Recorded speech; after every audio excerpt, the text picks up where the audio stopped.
அனைவருக்கும் வணக்கம். இந்த பதிவில் உங்களை நான் சந்திப்பதில் பெரும் மகிழ்ச்சி அடைகிறேன். பிரதோஷத்தை பற்றி இந்த பதிவில் நம்ம பார்க்கலாம்.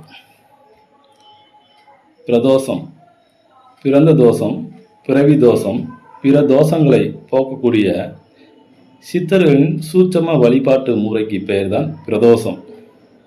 பிரதோஷ தினத்தில் சிவ வழிபாடு செய்தால் வாழ்வில் இருக்கும் அனைத்து பாவங்களையும் உங்களை விட்டு நீங்கும். சிவபெருமானுக்கு மாலை வேளையில் அபிஷேக பொருட்களை வாங்கி கொடுப்பதும் அர்ச்சனை செய்வது நல்லது. தீய வினையை நீக்கி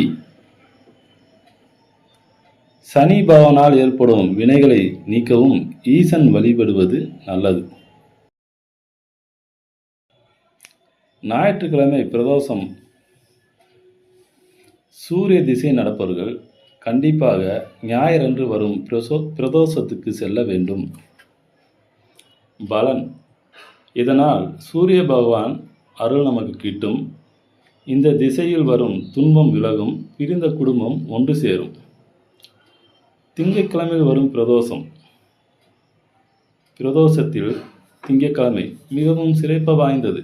சந்திர திசை நடப்பவர்கள், சந்திரனை லக்னமாக கொண்டவர்கள் திங்களன்று வரும் பிரதோஷத்துக்கு செல்ல வேண்டும். பலன், மன நிம்மதியும் மகிழ்ச்சியும் கிட்டும். மன வலிமை பெருகும். செவ்வாய்க்கிழமை வரும் பிரதோஷம். செவ்வாய் திசை நடப்பவர்கள், செவ்வாயை லக்னாதிபதியாக கொண்டவர்கள் செவ்வாய் அன்று வரும் பிரதோஷத்திற்கு செல்ல வேண்டும்.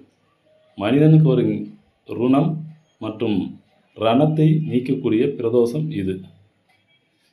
பலன், செவ்வாயால் வரும் கெடு பலன்கள் நீங்கும். பித்ருதோஷம், கடன் தொல்லை தீரும்.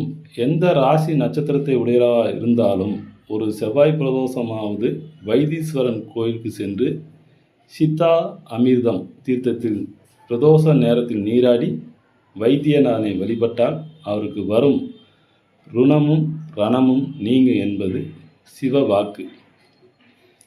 புதன்கிழமையில் வரும் பிரதோஷம்.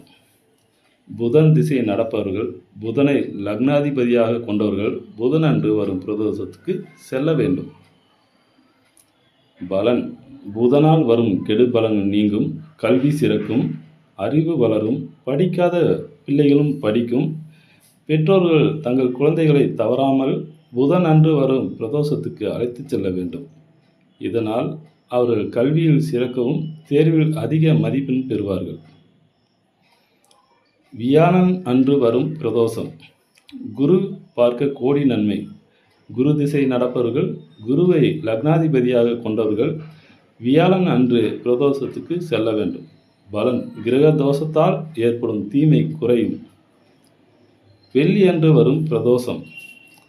சுக்கிர திசை நடப்பவர்கள், சுக்கிரனை லக்னாதிபதியாக கொண்டவர்கள் வெள்ளி அன்று பிரதோஷத்துக்கு செல்ல வேண்டும். பலன், உறவு வளப்படும். சகல ஐஸ்வர்யமும் கிட்டும். சனி அன்று வரும் பிரதோஷம். சனி மகா பிரதோஷம். சனி பிரதோஷம் என்று கூற மாட்டார்கள், சனி மகா பிரதோஷம் என்றே கூறுவார்கள். ஏனென்றால் அத்தனை சிறப்பு வாய்ந்த சனிக்கிழமை வரும் பிரதோஷம். எந்த திசை நடந்தாலும் சனி பிரதோஷம் அன்று கோயிலுக்கு சென்று சிவனை வழிபடுவது. 7.5 சனி, அஷ்டம சனி நடப்பவர்கள் சிவனால் நன்மை நடக்கும். சனினால் வரும் துன்பத்தை போக்க கண்டிப்பாக சனி பிரதோஷத்துக்கு செல்ல வேண்டும். பலன், ஒரு சனி பிரதோஷம் சென்றால் 120 வருடம் பிரதோஷம் சென்ற பலனை கிரக தோஷத்தால் ஏற்படும் தீமை குறையும். பஞ்சமா பாவம் நீங்கும். சிவ அருள் கிட்டும்.